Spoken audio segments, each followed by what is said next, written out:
Quiero agradecer por la participación. Por supuesto, vamos a tener un espacio también para más preguntas, pero en obvio del tiempo quisimos avanzar y empezar el panel del día de hoy como parte de nuestro simposio. El panel se titula Políticas Públicas y Prevención en Salud Hepática. Por supuesto, voy a tener el honor de presentar al resto de los panelistas el día de hoy y agradecerles, por supuesto. Presento al doctor José Moya Medina. Doctor, muchas gracias que nos acompañas. El doctor es de nacionalidad peruana, es médico cirujano por la Universidad Nacional Federico Villarreal de Lima, Perú, especializado en epidemiología de campo y maestría en salud pública por la Universidad Peruana Cayetano Heredia. Es doctor en ciencias de salud colectiva por la Universidad Autónoma Metropolitana de nuestro país. Trabajó durante 7 años en el Ministerio de Salud de Perú, siendo director de epidemiología en la subregión de salud de Ayacucho. Ha realizado una serie de misiones con Médicos Sin Fronteras. Desde el año 2000 es consultor de la Organización Panamericana de la Salud en el área de análisis de salud, vigilancia y control de enfermedades. Ha trabajado en las representaciones de OPS-OMS en Perú, Haití, México, Brasil, República Dominicana y Argentina. En junio del 2016 fue designado como representante de la OPS-OMS en Venezuela y en 2019 como representante de OPS-OMS en Cuba. Desde septiembre del 2023 se desempeña como representante de la OPS-OMS en México. Gracias, doctor. Presento también al doctor Enrique Wolpert. Doctor, muchas gracias también por acompañarnos el día de hoy.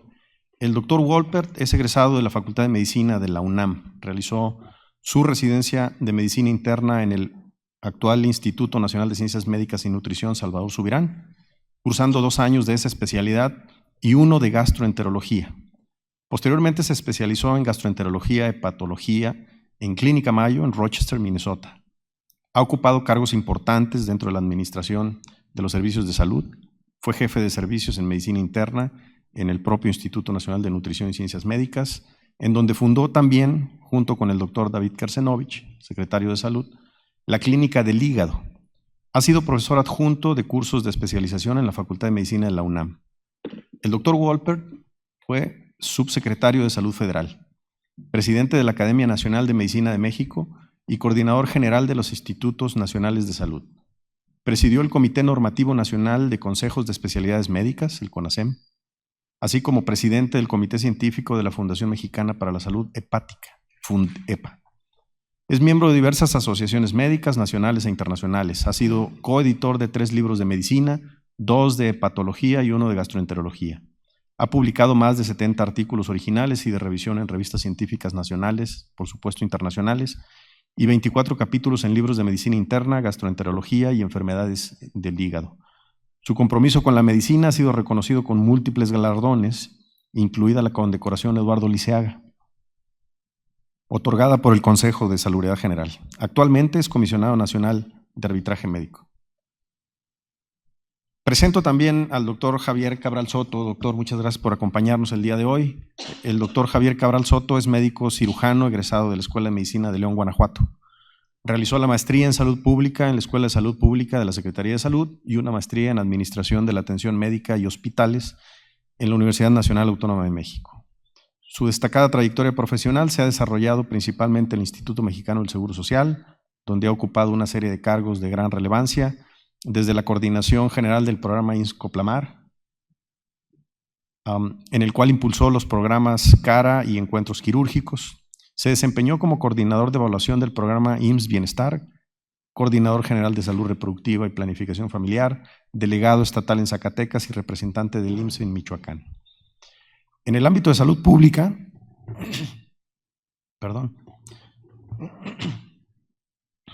se ha desempeñado como director de atención médica del Seguro Popular, director de prevención y participación social de CENSIDA, donde representó a México en la Conferencia Internacional de VIH, y como secretario de Salud del Estado de Zacatecas. Durante la emergencia sanitaria por COVID-19 colaboró como médico correcaminos en Baja California, contribuyendo a las jornadas de vacunación.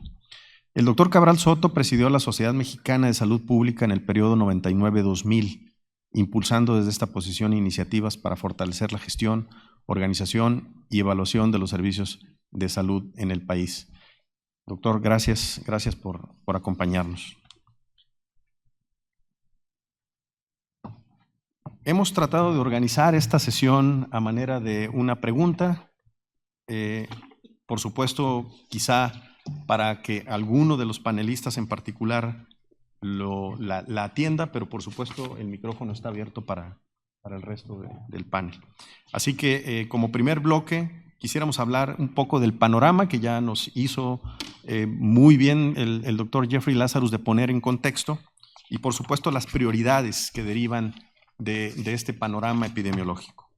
Así que nos gustaría preguntar en su experiencia, doctor Jeffrey Lazarus, y desde la perspectiva global que usted bien maneja, ¿cuáles serían las prioridades en términos de política pública que tuvieran mayor impacto en la salud hepática? Hablando de MASH, por supuesto.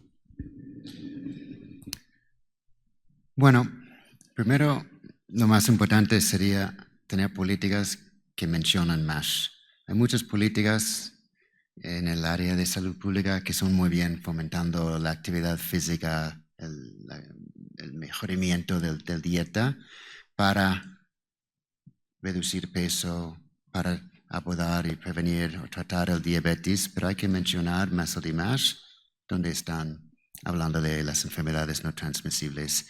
Y después, o sea, la OMS habla de 5 factores de riesgo principales, incluyendo lo de la mala dieta, la inactividad física, tabaco, contaminación del aire, que ayudan a las 5 enfermedades no transmisibles principales. Así que es seguir con esas políticas que ya tenemos, pero reforzarlos y hacerlos aún mejor. En el caso de países de ingreso medio como México. Bueno, se ha visto con los impuestos sobre azúcares que México ha hecho algo que la mayoría de países no lo han hecho.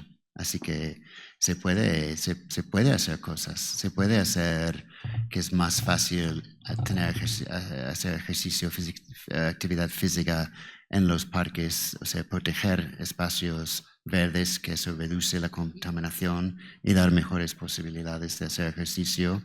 En Nueva York, una cosa que hacemos es cerrar las avenidas grandes los domingos y la gente salen y andan y hacen kilómetro tras kilómetro y hay información de la importancia de la salud pública.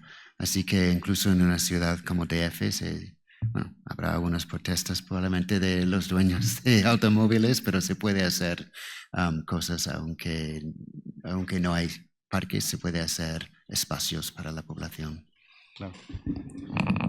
Para el doctor Wolpert Barraza, doctor, considerar los principales factores, ¿cuáles serían los principales factores a considerar para que exista un diagnóstico oportuno de MASLD, MASH, y qué desafíos presenta en el primer nivel de atención? Primero, si me permites, felicitar a la Sociedad de Salud Pública por ser quien convocó a este evento, ya que como ya se mencionó, el tener a MASH y antes a MASLD aislados en una especialidad, a lo único que lleva es que la mayor parte de los enfermos no sean ni diagnosticados ni atendidos. Tiene que verse en el contexto multidisciplinario y lo puede hacer muy bien la Sociedad de Salud Pública al impulsar la importancia del diagnóstico de MASLD y de MASH en la población general. Yo tengo un par de láminas, no quiero tomar mucho tiempo, pero si hubiera oportunidad las presento en un momento para ver cómo en enfermedades como diabetes mellitus, por ejemplo, no es 1/3 de enfermos los que tienen MASLD, es muchísimo más. Y no es 10% quien llega a MASH, es mucho más. De manera que si el endocrinólogo está pues muy contento porque mantiene el control de la glucemia en donde él quiere tenerla y con eso piensa que los problemas a largo plazo de la diabetes no se van a presentar con esa magnitud, si la retinopatía, la insuficiencia renal, los problemas coronarios no se van a presentar porque la glucosa está normal, pues va a estar muy equivocado. Igual el hepatólogo, si ve al paciente y solamente se interesa porque tiene el hígado graso y le va a pedir cambios en el estilo de vida y modificar la dieta, pero no va a ver todo el aspecto metabólico de la enfermedad y no se va a interesar en que ese paciente que está viendo por un problema del hígado se va a morir de un problema cardiovascular y no del hígado propiamente. Si no lo hacemos así, eso no va a permitir que resolvamos el problema. Y como ya lo mencionó bien el doctor Lazarus, no estamos tratando de cambiar a un paciente, estamos tratando de incidir en poblaciones, en políticas públicas. Y lo que ha hecho la Sociedad de Salud Pública a lo largo de décadas es precisamente incidir en políticas públicas para que podamos realmente mejorar en aspectos de salud. Gracias, doctor. Quizá si nos ayudan con la presentación del doctor en lo que hago la siguiente pregunta. Me gustaría aprovechar que tenemos, la pregunta inicialmente es para el doctor Javier Cabral, pero me gustaría mucho aprovechar que tenemos al doctor José Moya, porque me parece que es una pregunta interesante respecto de cómo se puede asegurar que la salud hepática, específicamente más el DMASH, esté al frente de una agenda pública en salud. Quisiera empezar.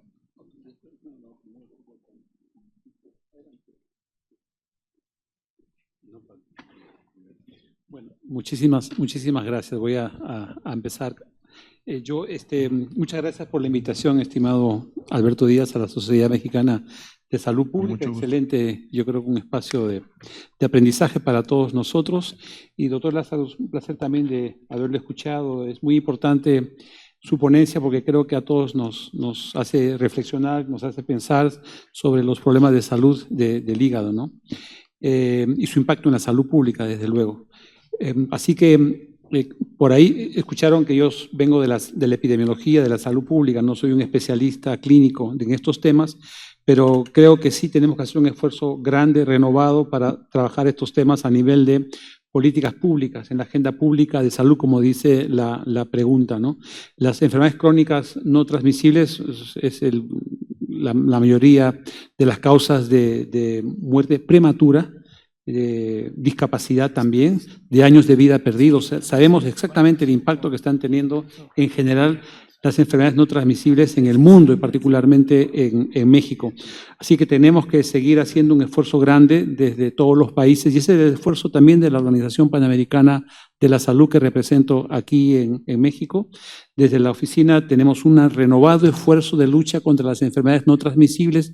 Ese es el mensaje del director de la OPS, el doctor Jarbas Barbosa, y como ya se explicó, en unos días más vamos a tener la 4ª Cumbre Mundial de Alto Nivel sobre Enfermedades No Transmisibles en el marco de la Asamblea General de las Naciones Unidas. Así que nuevamente se toma el más alto nivel global de los grandes tomadores de decisiones de políticas públicas, porque están ahí los presidentes de los países en la Asamblea General de las Naciones Unidas, pues abordar nuevamente el tema del impacto de las no transmisibles. Es la 4ª Cumbre Mundial. La primera fue por ahí el 2012 y esperamos que esta vez los compromisos y los acuerdos que se desprendan de esta 4ª Cumbre Mundial en efecto tengan impacto en todos nuestros países, ¿no? Un día antes, el día 23 de septiembre, hay también un evento paralelo en el marco de la Asamblea General de Naciones Unidas de el impacto de las enfermedades no transmisibles que está haciendo la OPS junto con la OMS región asiática.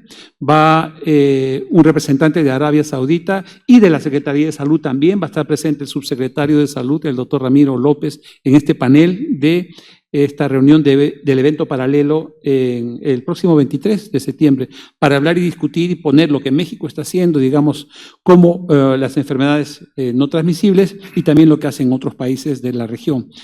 Y creo que todos hemos podido ver en estos días, en estas semanas, cómo México está haciendo realmente un impulso enorme, grande, al tema de los factores de riesgo. políticas públicas, digamos, ¿no? Está incrementando el impuesto, lo hemos podido ver en las noticias en estos días, el impuesto a las bebidas azucaradas, el impuesto al tabaco, que esperamos que sin duda esto tenga efecto también en el consumo, que pueda la gente disminuir el consumo de bebidas azucaradas. Es lamentable saber que se consume una cantidad enorme de bebidas azucaradas por año per cápita en México, de los valores más altos a nivel global, y creo que eso debe de cambiar. Y ese esfuerzo que estamos escuchando a las autoridades de aquí del país, de cuántas cucharadas de azúcar tiene una bebida, de un refresco, nos tiene que llegar, nos tiene que conmover, nos tiene que hacer reflexionar a todos nosotros, porque lo que se busca es precisamente evitar el consumo. Y ahí viene pues el tema de las políticas, ¿no? Yo creo que otra medida importante que está haciendo el país es esta iniciativa de escuelas saludables. Hemos también todos acompañado que se ha quitado la comida chatarra de las escuelas primarias de todo el país. Yo creo que es una medida importante de salud pública. Lo que quiero señalar es que creo que hay sin duda una decisión importante a nivel de gobierno de poder enfrentar la gran pandemia de las enfermedades no transmisibles y sus factores de riesgo, ¿no? El tabaco es otro evento, otro claro ejemplo, las comidas ultraprocesadas, ojalá que podamos también reflexionar al respecto, ¿no? Escuchaba con atención cuando el doctor Jeffrey decía que caminaba 15 cuadras y no encontraba un mercado con alimentación saludable. Pues nos ocurre más o menos algo parecido también acá. Lo que encontramos en cada esquina son tiendas de conveniencia, que lo que nos ofrecen son tabaco ultraprocesado, sin más galletitas y mucho dulce y mucho azúcar y mucho colorante y mucha cosa que nos hace daño. Entonces, ¿cómo cambiar eso? Pues es un desafío enorme, sinceramente, porque ahí están involucrados los determinantes comerciales, como también se ha señalado, y qué bueno que hablemos cada vez más de determinantes comerciales. Y algo que me gustó, que escuché también hoy, era algo relacionado a nutrición social, algo así, ¿no? Me gustó ese concepto también de nutrición social, de cómo podemos todos, de manera colaborativa, poder también cambiar algunos hábitos a los que nos hemos involucrado sin saberlo, ¿no? En una mañanera de hace 2 días también el subsecretario Clark presentó las tendencias de enfermedades cardiovasculares, y se ha triplicado, ¿no? Se ha triplicado. Y los costos, exactamente los costos. Se ha triplicado esas prevalencias. Eran 8%, ahora son 18% de diabetes. Me llamó muchísimo la atención de que hay 70 amputaciones diarias en México por complicaciones de los pies diabéticos. Son cifras alarmantes, queridos compañeros, colegas. La mayoría somos trabajadores de salud seguro, y creo que tenemos que hacer un esfuerzo grande desde políticas públicas, de nosotros mismos, en nuestros hogares, en nuestras familias, en nuestra comunidad. Somos líderes en el establecimiento de salud donde trabajamos, en el espacio donde trabajamos, y creo que ahí también se puede ir generando una corriente de opinión que busque cambiar prácticas, cambiar esas prácticas que nos están haciendo tanto daño en la salud de todos nosotros, pues, y todos nosotros es no solamente México, es la región, creo, en todos los países de las Américas hemos visto cómo se han incrementado estos valores, cómo la prevalencia de fumadores sigue siendo relativamente alta. ¿Por qué fuma la gente sabiendo que hay tanta información que sabemos que hace daño, y seguimos viendo en las calles a determinadas horas, pues, grupitos fumando? Es como de pronto ser parte de un círculo social donde están la gente que fuma. Con toda la información que hay, ¿qué está pasando para que no disminuyamos esos valores de consumo de gaseosas, consumo de alimentos ultraprocesados, consumo de comida rápida, consumo de tabaco, que tanto daño nos están haciendo? O sea, yo creo que tenemos que trabajar todos juntos, ¿no? Y me alegro muchísimo que la Sociedad Mexicana de Salud Pública ponga este tema en el debate. Muchas gracias, doctor. Adelante, doctor Wolpert, por favor. Pues sí, si quieren rápidamente pasar las diapositivas.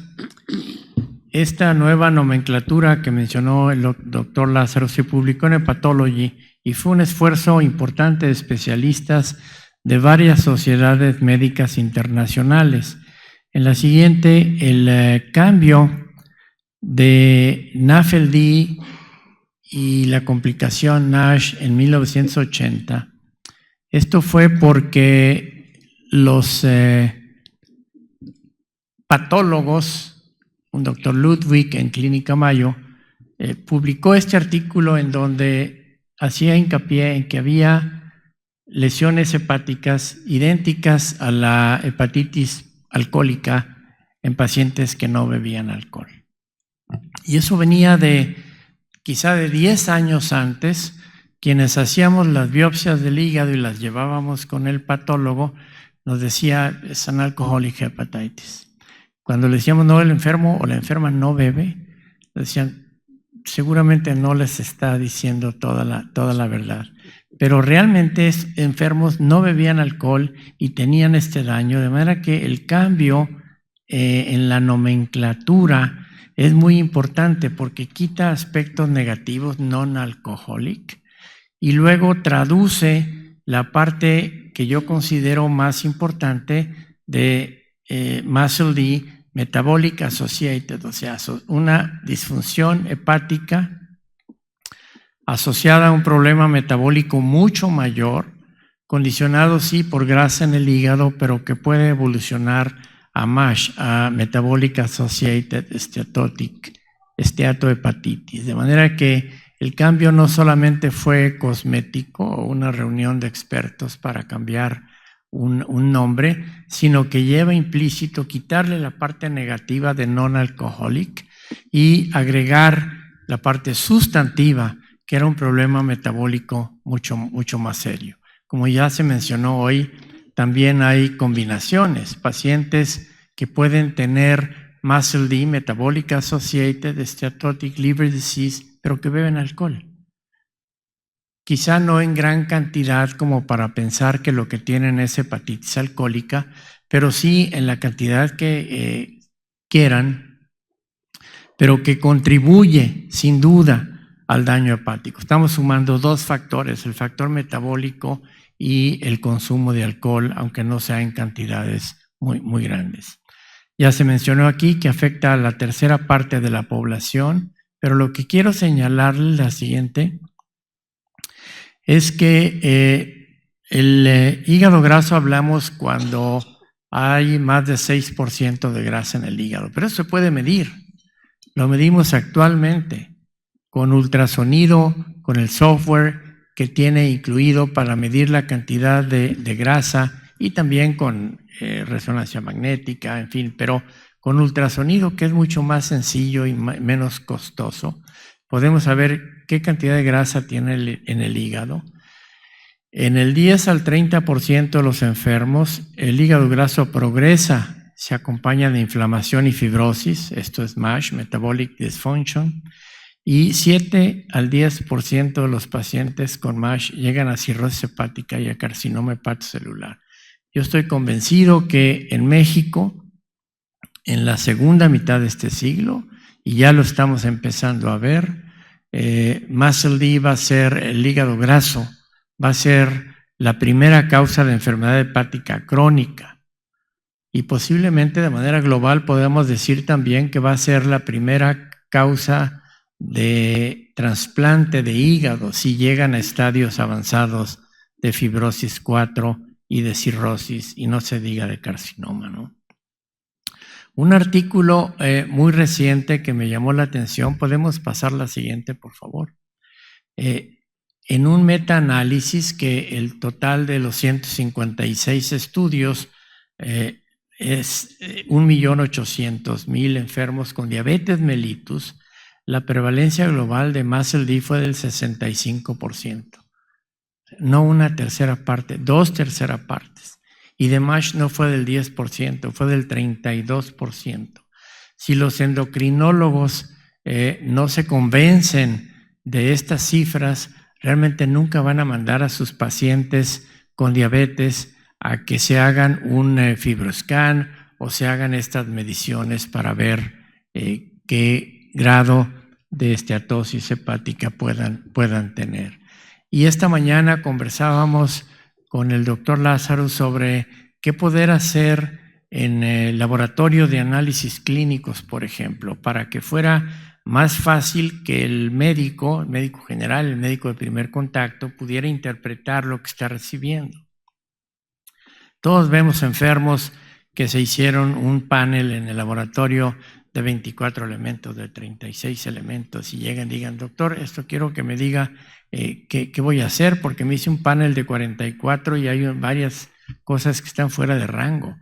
Y lo que sería muy importante es que si el laboratorio tiene la cifra de alanino aminotransferasa o TGP de aspartato aminotransferasa, TGO, de plaquetas, si sabe la edad, pudiera de manera automática decirle tiene un FIB4 de tanto y un asterisco que dijera esto quiere decir esto. Así como lo hacen ahora, si yo pido al laboratorio glucosa e insulina, automáticamente me da el índice de HOMA. Lo que no me dice, y debiera, para ayudar al médico de primer contacto, es el índice de HOMA elevado, indica un estado de resistencia a la insulina que los endocrinólogos piensan que puede ser un estado de prediabetes. Y ahí sí tendría mucho mayor utilidad.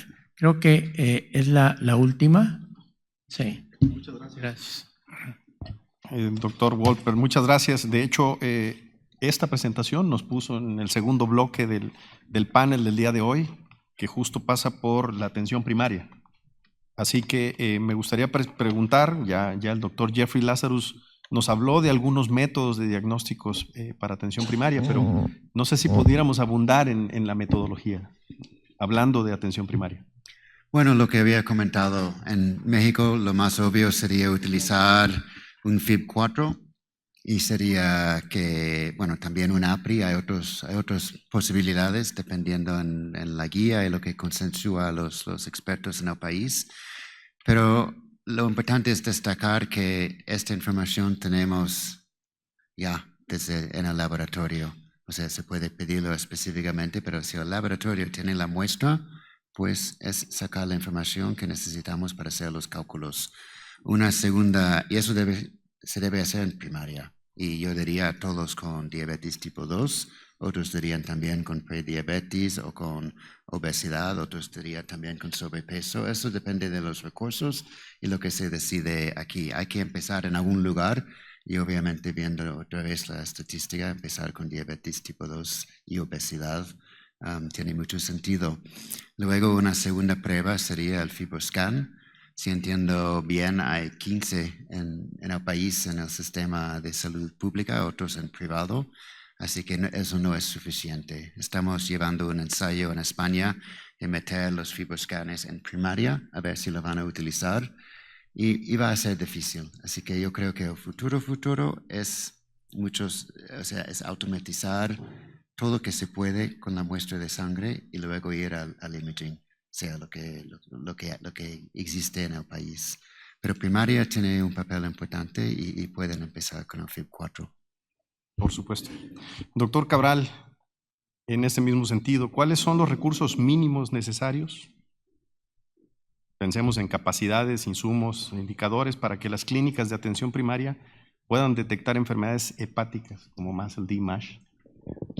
Bueno, yo creo que los recursos de este proyecto y de este problema, que es un problema ya real de salud pública, están fundamentados primero en enfocarlos hacia la socialización o que conozca todo el mundo esto, para que pueda existir un plan de medios que socialice, que determine y que pueda manejar constantemente todo el personal de salud.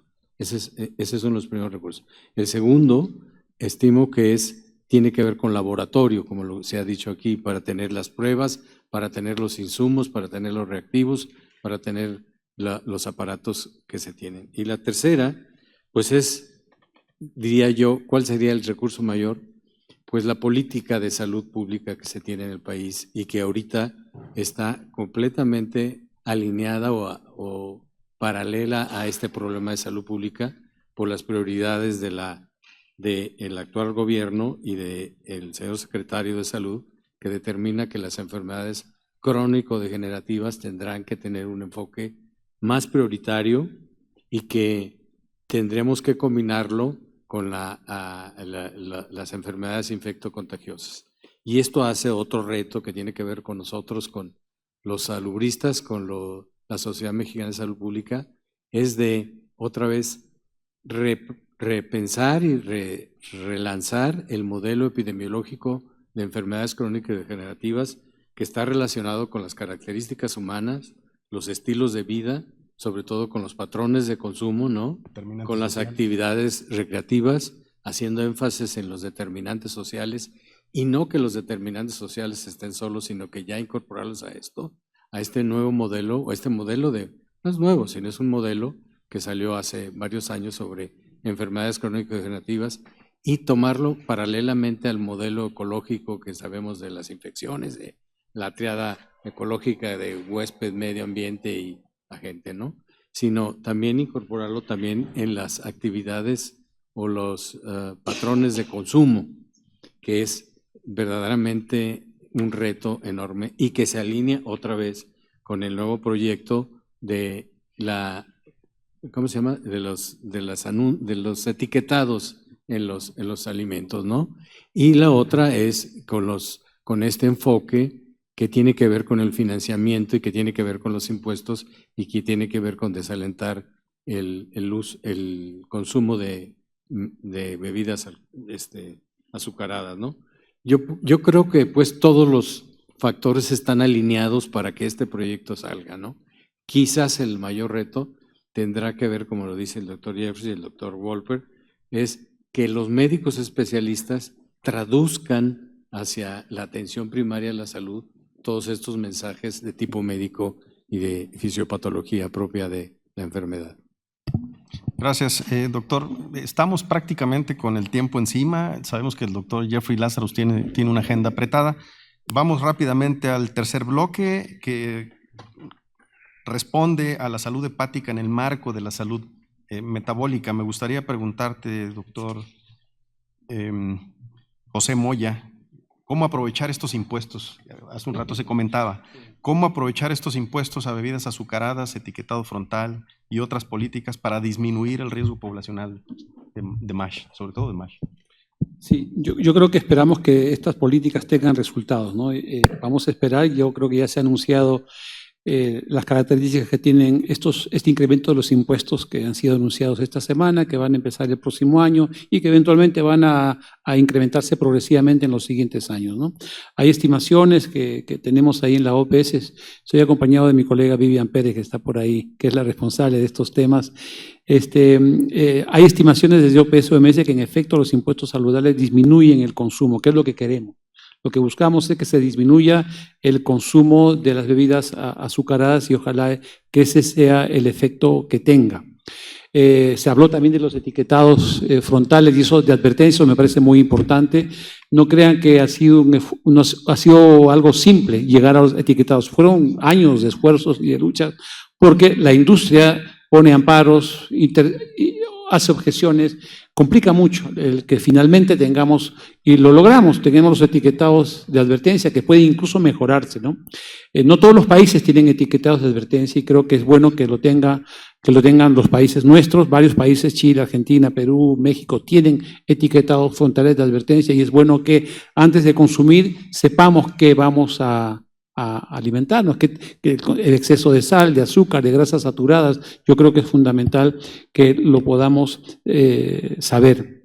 Luego, me gustaría hacer un comentario. Nosotros en la OPS-OMS tenemos una estrategia que es la estrategia HEART, que es la estrategia que busca llevar a la atención primaria, que mucho se ha comentado ahora, el primer nivel de atención, el diagnóstico de la hipertensión, el diagnóstico de la diabetes. Yo creo que ahí podemos también incorporar este tema del diagnóstico de enfermedad hepática. Yo creo que hay elementos ya ahora, como hemos podido escuchar, de repente alguna forma de valoración más sencilla, más simple, que podamos implementar en el primer nivel.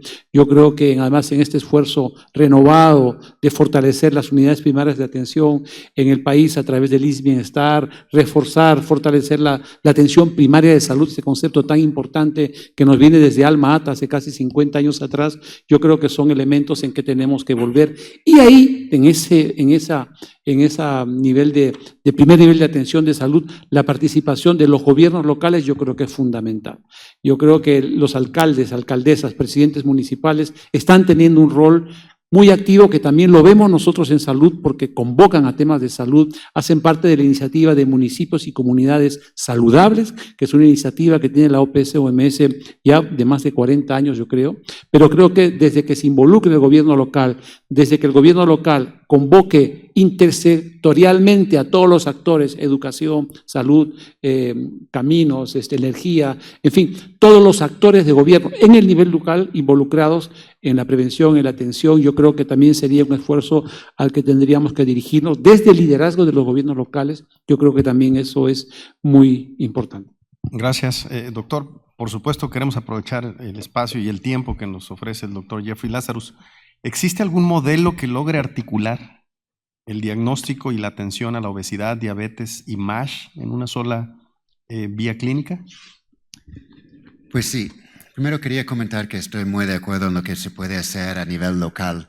Hay una iniciativa MASH Cities en que se trabaja a nivel de la ciudad, porque muchas ciudades tienen su propio plan de acción o estrategia. Cuando llegué a Nueva York como nuevo profesor de salud global, vi que estaban lanzando el plan de Healthy New York. Mencionan diabetes, hepatitis C, está muy, muy, muy bien, pero como siempre no mencionan muscle y MASH. Así que hacer un cambio a nivel local, sea la ciudad o el pueblo, es importante, que a la vez lo están haciendo a nivel nacional. Pues sí, como había comentado, no hay muchos, pero sí hay clínicas en que ya se juntan, o sea, físicamente, o sea, presencialmente, o virtualmente, o aseguran un sistema de referrals, derivación, en que el paciente en una sola visita puede ver el endocrinólogo, nutricionista, dietista y hepatólogo. O sea, tú entras, por ejemplo, de el hospital de Cornell en la ciudad de Nueva York y en cierto día está la endocrinóloga, está la hepatóloga y está el FibroScan y hacen todo a la vez. Y eso sabemos ayuda muchísimo, o sea, reduce los costos porque todo está ahí en ese momento y los pacientes no tienen que mover, así que se termina con mejores outcomes. No hay muchos lugares así, pero está arrancando poco a poco la atención integral. Y en ese sentido, para el doctor Wolpert, ¿cuándo priorizar intervenciones intensivas de estilo de vida contra derivación a segundo nivel, por ejemplo? ¿Qué criterios clínicos y de riesgo se pueden recomendar para no saturar hospitales? Pues esto que mencionó ahorita el doctor Lazarus es muy importante. Tener una clínica. Les puedo dar el ejemplo de lo que hace nutrición con enfermos diabéticos. En un día de la semana llega el paciente con diabetes, pero ahí está el endocrinólogo, está la nutricionista. Puede haber apoyo psicológico porque los enfermos lo requieren, sobre todo aquellos que fueron amputados, por ejemplo. Pero está también el médico de vascular periférico o el cardiólogo, de tal manera que el enfermo no tenga que andar dando la vuelta por todo el hospital con citas en distintos momentos, sino que en un solo día se va a ver de manera integral. Esto puede hacerse muy bien si en estas clínicas se incluye también al gastroenterólogo para que pueda hacer los estudios que indiquen si el enfermo tiene ya esteatosis hepática, MASLD o tiene MASH y poderlo orientar de mejor forma. Pienso que esto evitaría el que el enfermo se agrave y vaya al hospital, a un segundo o un tercer nivel y recargue la carga hospitalaria y aumente la demanda intrahospitalaria. Si podemos hacer medicina preventiva en esta forma, vamos a evitar la saturación de los hospitales de segundo y de tercer nivel. Gracias, doctor. Tengo una serie de preguntas generales, no sé cómo estamos con el tiempo, pero me gustaría lanzar una pregunta más bien para quien quisiera participar. ¿Por qué es importante hablar de hígado graso en foros como en esta Academia Nacional de Medicina de México? Primero porque tenemos que concientizar, que es una de las cosas que se dice, ¿no? La segunda es porque tiene un punto referencial en la Academia Nacional de Medicina y en los especialistas en salud pública para incorporarlo a lo que ya existe en todo el sistema de salud. Mucho más ahorita que está definido el proyecto de IMSS Bienestar en la Secretaría de Salud y tenemos definido en el Seguro Social y en el ISSSTE los proyectos de medicina familiar. Es totalmente factible aterrizar este proyecto con lo que tenemos. Quizás el reto más significativo, que como había dicho yo, que es laboratorio, es totalmente traducible a una cosa más rápida. Y lo que sí yo diría que es el reto que tenemos todos, es que tenemos que incidir en los estilos de vida, que tiene que ver con los factores psicoafectivos, personales de cada quien, con las características de lo que significa tratar, y como dice el doctor Wolpert, ahí tiene que estar todo el aspecto de trabajo social, de enfermería, de psicólogos, de terapeutas, ¿no? Inclusive atacar ese problema que tenemos en la parte médica y que nos hace llegar tan tarde hacia los pacientes, que es el estigma y la discriminación. Este es un factor importante, porque si entonces, aparte de que tengo todo esto, ahora voy a tener el problema de mi hígado, entonces eso tiene que ver mucho con eso. Entonces yo diría que este es un reto que es una serie de piezas que nada más hay que armarlas para hacer este nuevo modelo e incorporarlo a las políticas que están actuales y que están a su favor y que tienen toda esta nueva incorporación de este gobierno actual. Yo diría. Respecto de la política pública en el corto plazo, no profundizamos quizá tanto en el tema de la mortalidad, pero ¿cómo priorizar una política pública?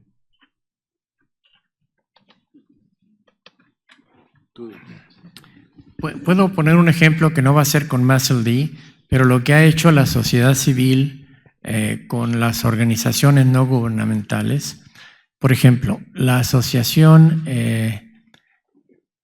lo que es Fundepa, la Fundación Mexicana para la Salud Hepática, lo que hemos hecho en 25 años ahí que se creó, y la fundó el doctor Kersenovich, por cierto, ahora secretario de Salud, es impulsar desde la sociedad programas de prevención y de educación en relación con el hígado.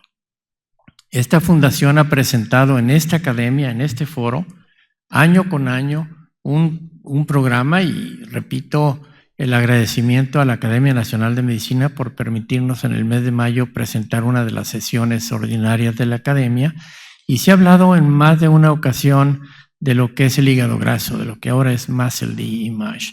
De manera que es ahí donde podemos incidir, y el ejemplo que les quería poner es lo que hizo esta fundación para que el gobierno federal incluyera la vacuna de la hepatitis B en todos los recién nacidos.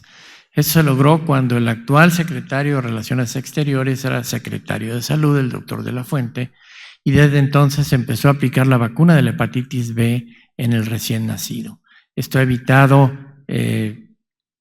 una enorme cantidad de casos de hepatitis B, que por cierto, si ahora se quiere hablar de la prevención de cáncer de hígado al tratar estos problemas de MASLD, pues la vacuna contra la hepatitis B fue la primera vacuna anticáncer que yo conocí, porque evita la progresión de la hepatitis B a formas crónicas, a cirrosis y a cáncer. De manera que hay mucho que se puede hacer para incidir desde la sociedad civil en lo que es la política pública. Claro que sí, doctor. Finalmente tenemos una última pregunta como parte del panel.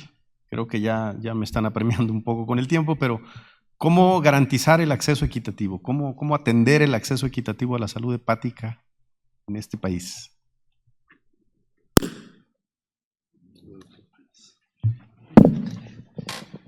Bueno, no sé si, pero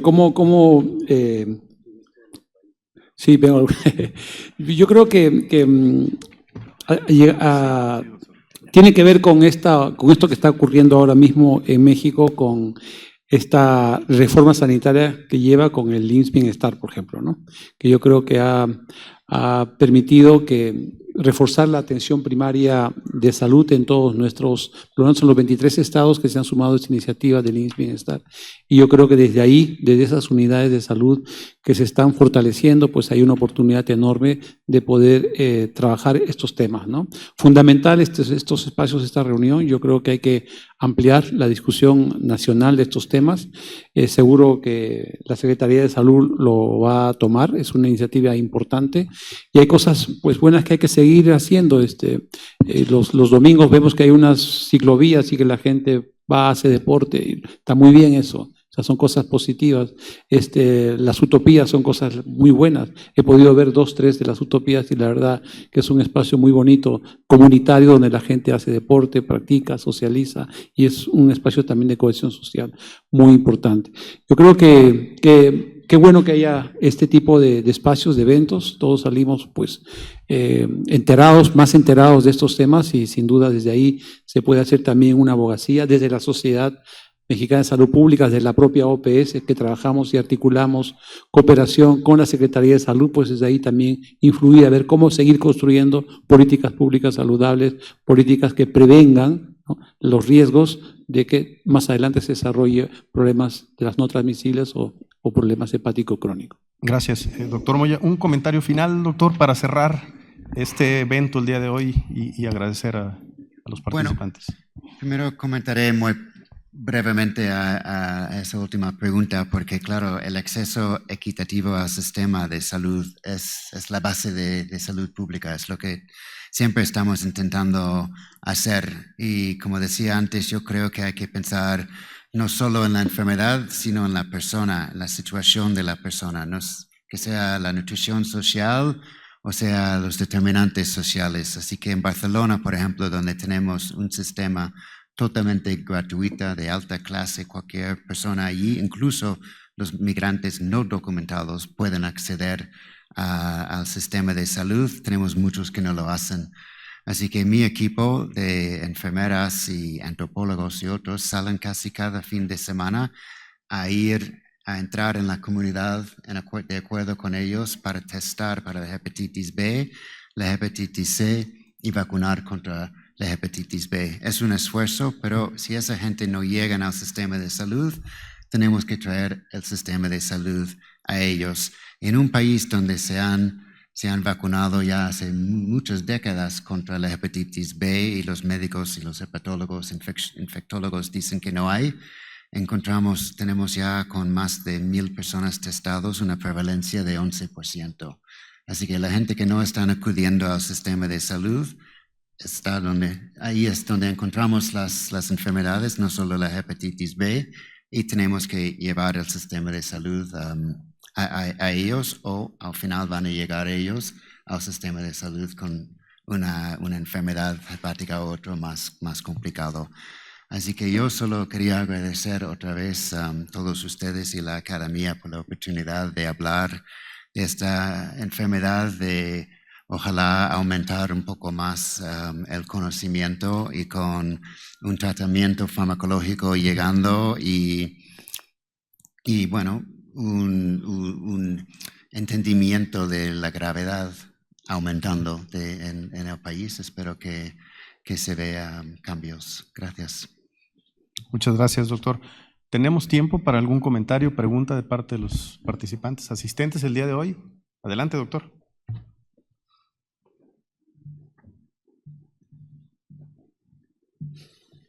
Muy buenas tardes a todos. Jan Gutiérrez Seno, soy director de la sección técnica de vacunación de la Sociedad Mexicana de Salud Pública. La pregunta va un poquito en relación a esto de la equidad y del acceso a la atención, y justo creo que se comentaba el tema de la atención integral en un contexto que yo creo que en nuestro país es más bien una excepción. El tema, lo que comentaba el doctor Wolbert del Instituto Nacional de Nutrición, donde podemos tener a todo el equipo de salud, diferentes especialistas, en contacto directo con el paciente. Pero ¿qué pasa en este aspecto para llegar a todas las unidades médicas de nuestro país, a todas las unidades rurales, en zonas que son de difícil acceso, donde habitualmente tenemos médicos generales, donde tenemos pasantes y donde evidentemente no tenemos esta capacidad? ¿Qué estrategias podríamos implementar para poder dar una atención de mayor calidad? Y que no se quede solo en que el paciente diabético, sí tiene esteatosis hepática, pues es normal porque es diabético, ¿no? Es de lo esperado, de lo que se espera. ¿Cuáles serían las ideas o cuáles serían las estrategias que podrían sugerir o recomendar? Bueno, perdón, yo creo que todos hemos pasado por esa situación y ante diferentes proyectos de salud que implica la colaboración interdisciplinaria.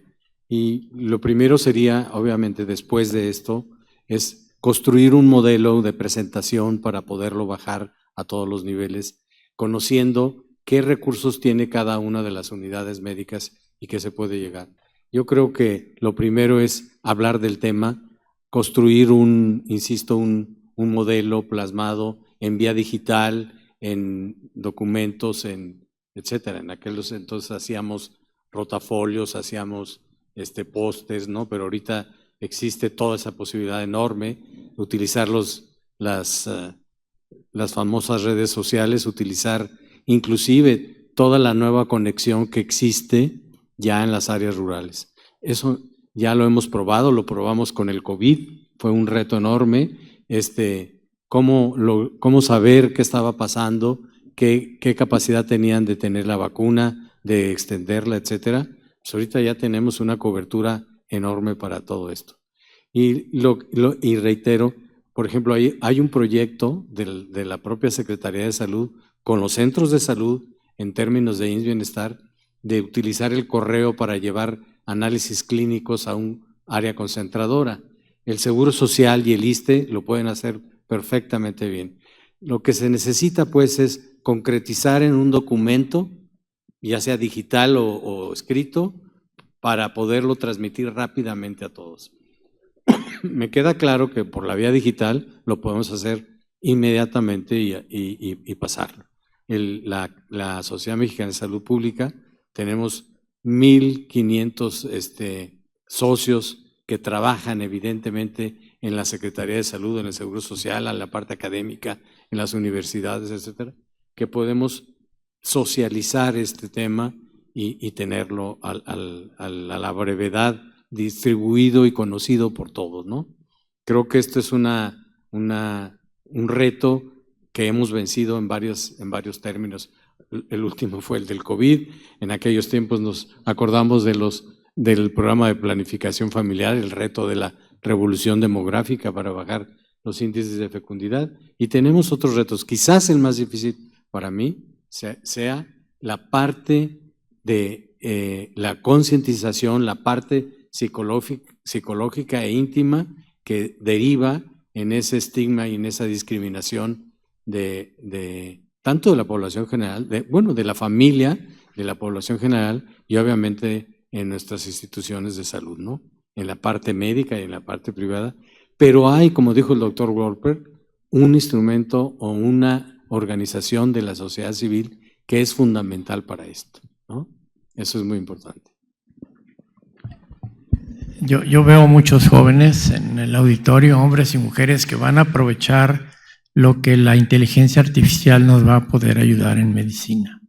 Y para contestar la pregunta es precisamente con telemedicina como podemos llevar educación a los médicos generales, a los colegas que están en poblaciones de difícil acceso y además contestar preguntas que puedan tener del enfermo que estén viendo en ese momento y llevar exámenes de laboratorio, la interpretación de pruebas de imagen para que el médico, no importa en qué lugar esté, pueda tener el beneficio de expertos que lo alimenten, que lo enseñen, que lo eduquen y él a su vez llevar estos conocimientos en la atención de cada uno de sus pacientes.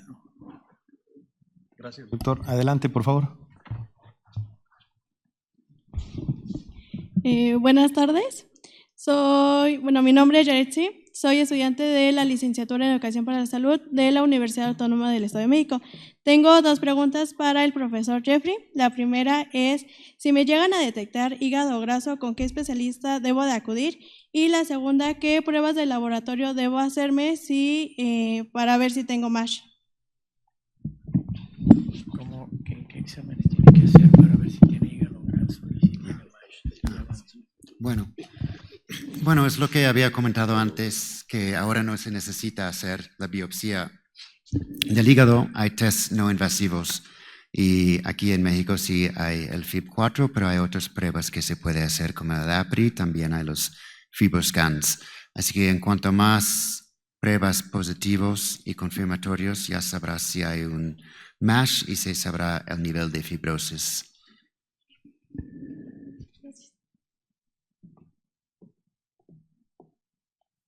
Hola, buenas tardes. Mi nombre es, soy la doctora Paulina Vaca, trabajo en la Facultad de Medicina y hago investigación en diabetes y obesidad.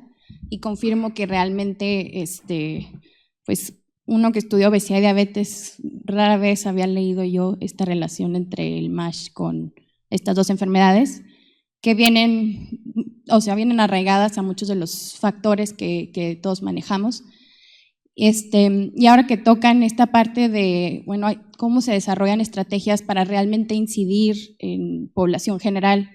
Yo estudié, mi formación es nutriología y me topaba con esta gente que realmente no sabían cómo comer, pero esta gente no sabe porque nunca se le ha dicho y hasta que se acerca es como se les puede educar. Entonces, yo pensando a largo plazo o una manera más amplia de cómo incidir en lugar de estar parcheando los caminos por los cuales la gente se puede ir, no coman así mal porque esto puede engordar, etcétera. Siento que a esta población se le está dejando fuera, no se le está informando de lo que realmente pasa y por qué se están haciendo estas medidas, ¿no? Entonces, no sé si una estrategia que pudiera ser viable en un futuro sería desde las escuelas dar alguna especie de materia donde se forme a la gente en alimentación, estilo de vida saludable y el efecto que esto puede tener a la salud, porque no les estamos informando realmente el porqué de las cosas cuando son quienes van a de alguna manera decidir cuál va a ser la dirección de estas enfermedades y sus prevalencias. Bueno, puedo empezar a responder y gracias por la pregunta. Pues obviamente la escuela es un buen lugar para empezar, pero también necesitamos tener en la sociedad el acceso a comida de mejor calidad. Nosotros estábamos comentando durante la pandemia de COVID que en muchos países donde lograron 80 o hasta 90% de la población vacunado, que no se utilizaron ese momento para aprovechar de darles información, por ejemplo, sobre nutrición, dieta, la importancia de ejercicio. Así que perdimos una gran oportunidad porque en esa emergencia, en la pandemia, sí, de repente pudimos llegar a casi todos del país con una vacuna. Pero ahora con una población que tiene un 75% de sobrepeso y obesidad, estamos llegando a tener una situación bastante urgente, tomando en cuenta el aumento de las enfermedades no transmisibles. Yo creo que otra vez se podría llegar a toda la población con esta información, pero esta información tiene que llegar acompañado con posibilidades de comer mejor y eso será más complicado.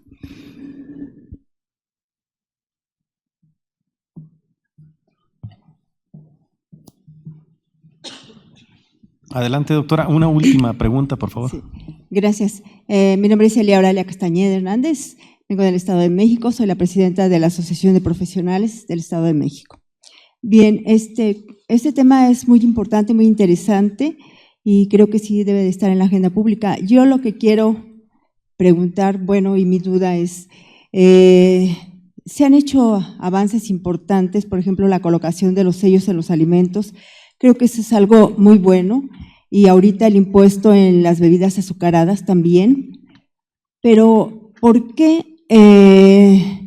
para hacer todas estas actividades y todas estas acciones que se promueven, creo que pues es importante el dinero y en salud pues se ha reducido el presupuesto?